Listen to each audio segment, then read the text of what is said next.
मात्र एक मोठी बातमी समोर येते। बारामतीतून निवडणूक लढण्यावर ठाम असल्याची शिवतारेंची भूमिका आहे। बारामतीत कमळावर लढायलाही आपण तयार आहोत असं विजय शिवतारे म्हटले। तर युती धर्म पाळायला लागेल अशा स्पष्ट सूचना शिवतारेंना दिल्या असल्याचं शंभूराज देसाईंनी सांगितलंय। निश्चितपणे मी तिथे जिंकेल आणि म्हणून काल शंभूराजे देखील भेटले मला आणि त्यांनाही मी विनंती केली की मुख्यमंत्री महोदयांना विनंती करा की महायुतीतली प्रत्येक सीट महत्त्वाची आहे, प्रत्येक एक एक खासदार महत्त्वाचा आहे आदरणीय मोदी साहेबांना तिसऱ्यांदा पंतप्रधान बनवण्यासाठी। तर त्याचा एक भाग जर असेल तर निश्चितपणे ही जर सीट आपण घेतली तर 100% आपण ही सीट जिंकू शकू।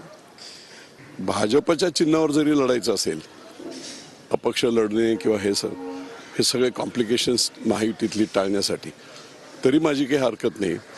काल त्यांना स्पष्टपणाने मी सांगितलेले की तुम्हाला अशी भूमिका घेता येणार नाही। आपल्याला युती धर्म महायुती धर्म महाराष्ट्रातल्या सर्वच्या सर्व 48 लोकसभा मतदारसंघामध्ये पाळायचा आहे।